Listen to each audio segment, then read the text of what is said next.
Hello, hello, hello, and welcome to Fed Up Friday. Today's the day about. Today's the day that I get reverbed in my own monitor. I gotta tell you, I am fed up.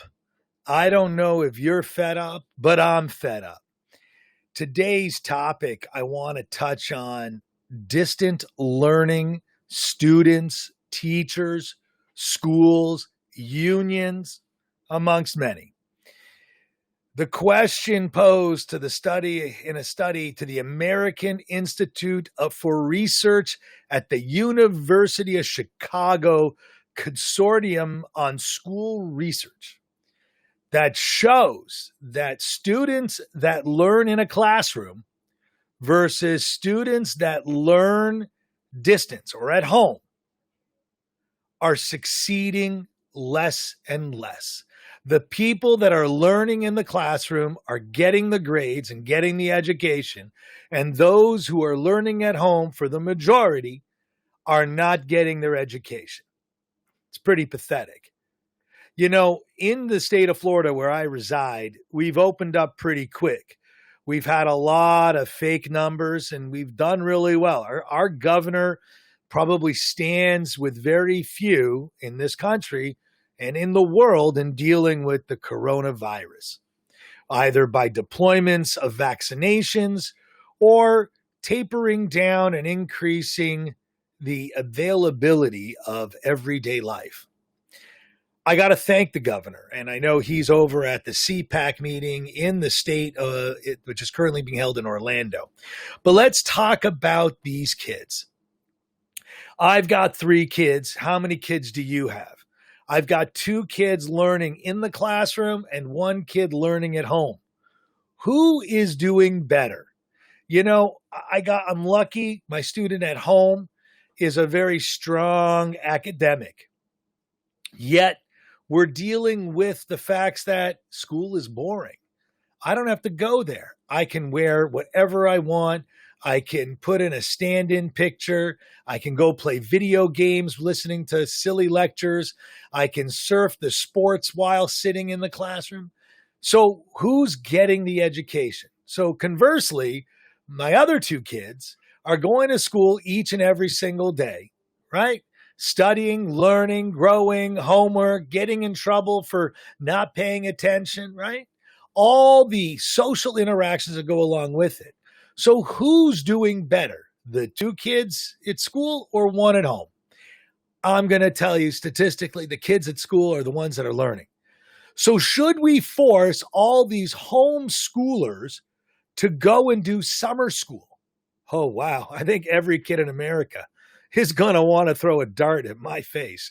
Really, but let's be honest. Should we force every student that did distance learning to do mandatory summer school? You know, I'm in favor of it, right? What have we got to gain?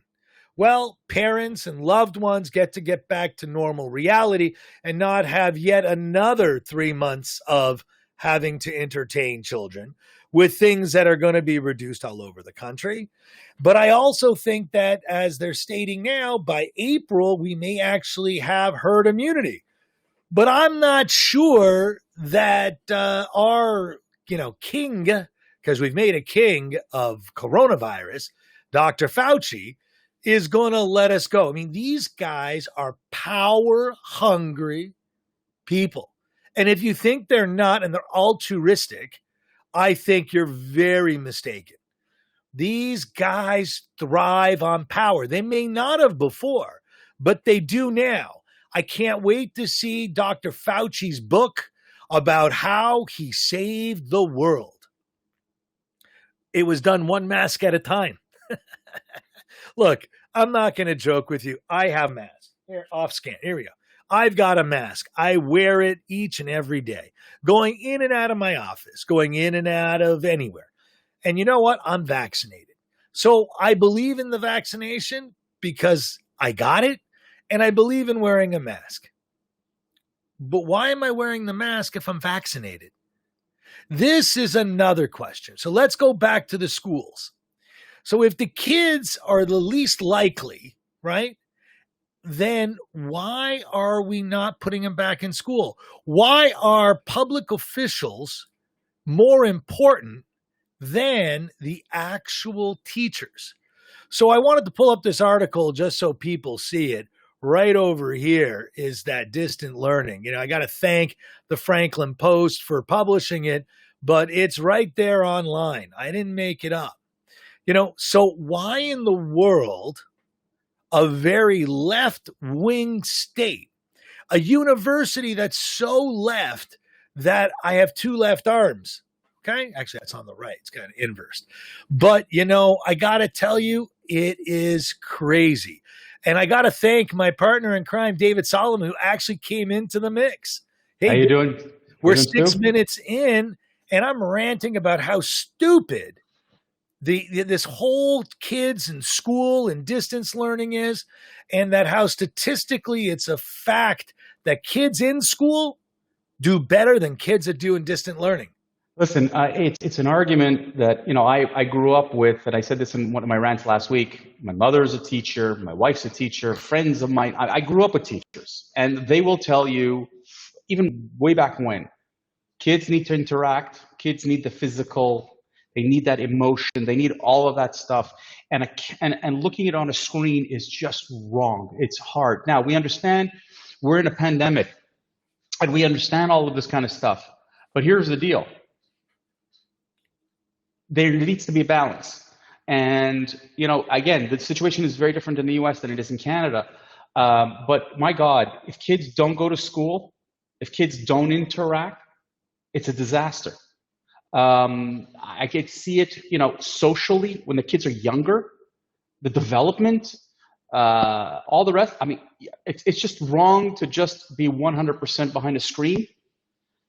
We've just instituted here now in elementary school, kids are wearing masks to school. They want the kids in school. There actually is a whole movement of trying to make sure the kids get to school. But my God, we've seen it, we've heard it, how the kids are suffering educationally, socially. They're saying grades are down. Listen, it's not just young kids, it's older kids too. I agree, David. I mean, this is total insanity.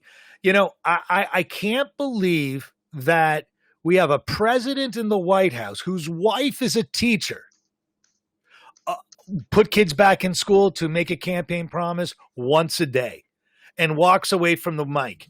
His wife, the first lady, because the first man can't make it to Texas because he just can't make it to Texas, sends his wife to teacher. Maybe she'll take some hard-hitting questions. Why isn't she standing up for the students? I don't get it. Herd immunity is a concept, right?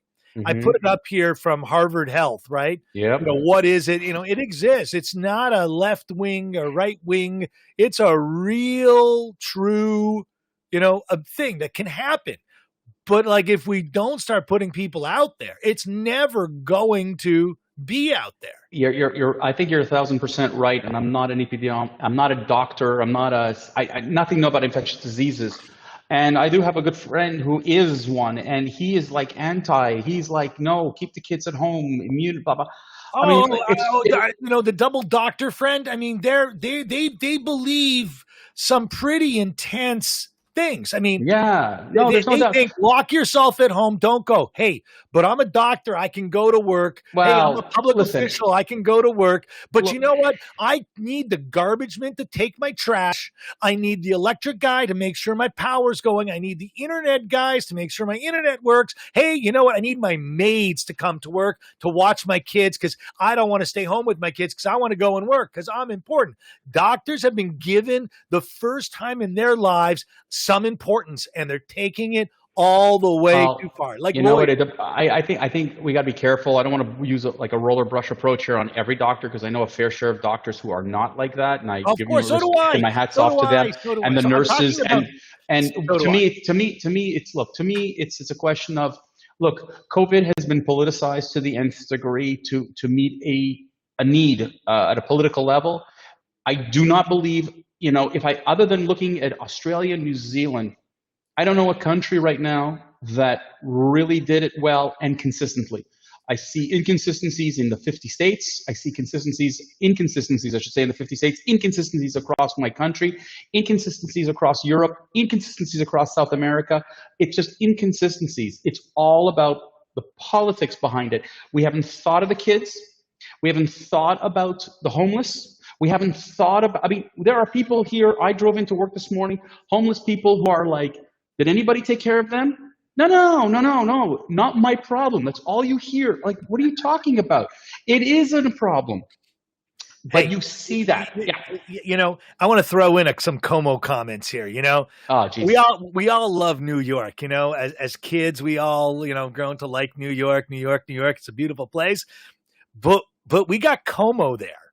You know, this guy likes to diddle with the chickies, but and call them out and say you've got to believe. But now he's like, you know what? Hey, man, don't have to believe. You know, Well, it can't be true.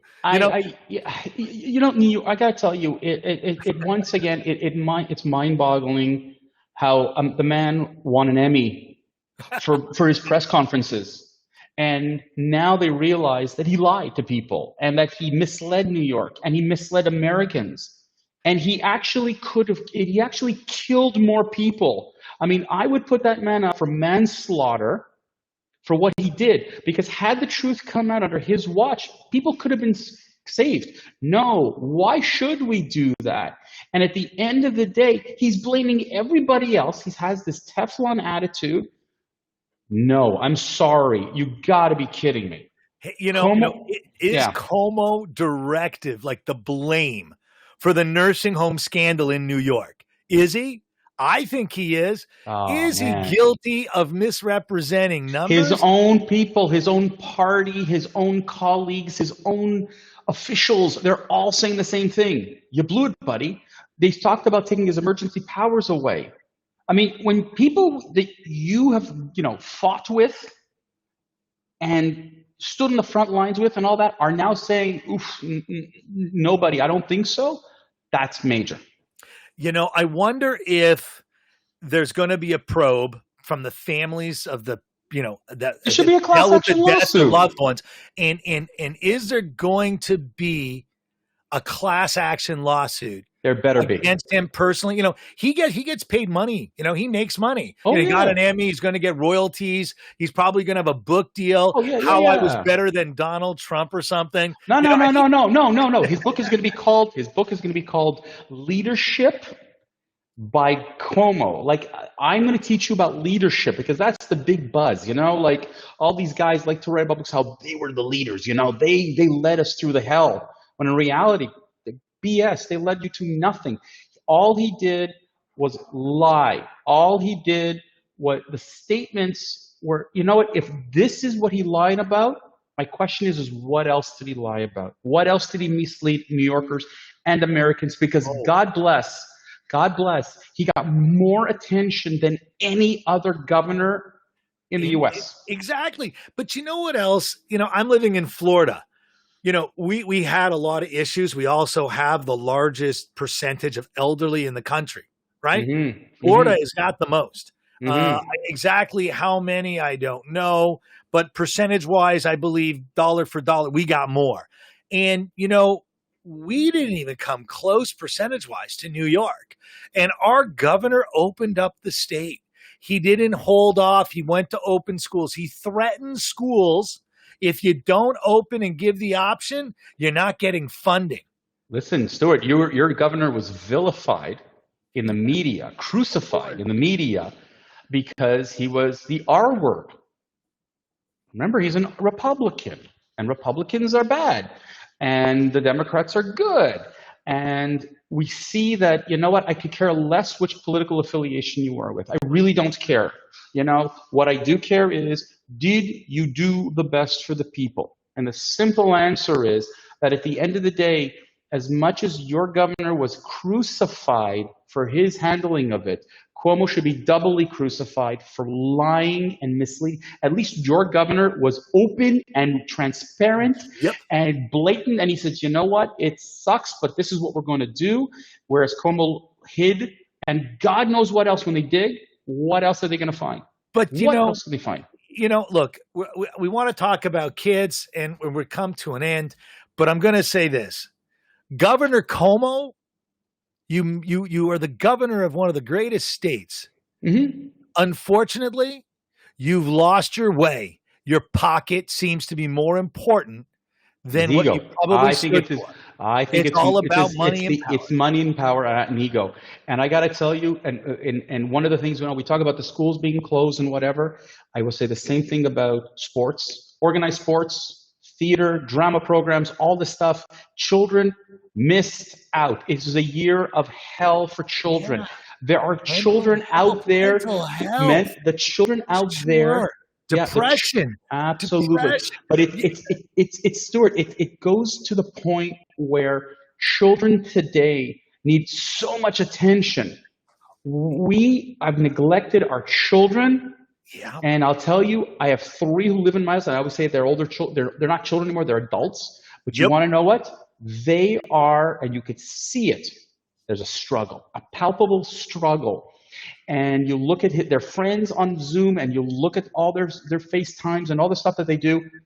You know what? It doesn't replace a handshake, a high five, a hug.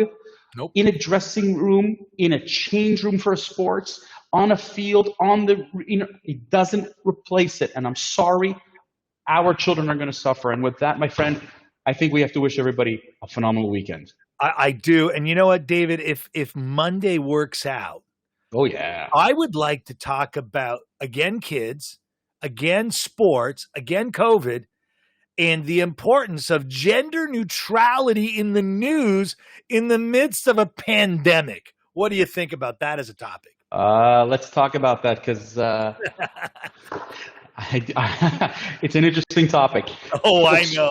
All right, guys. David, thank you for jumping in with me. Hey, thank you for everything. Guys, thank you all very much. Remember, the rant at therantnetwork.com. We love your emails. We want your Facebook comments. Our fan page is growing. We're seeing numbers are starting to expand. Share this with your friends, please. We'd love to hear in the subjects that we're seeing coming through the comments we're getting. Loving every minute of it, guys. Please send it in.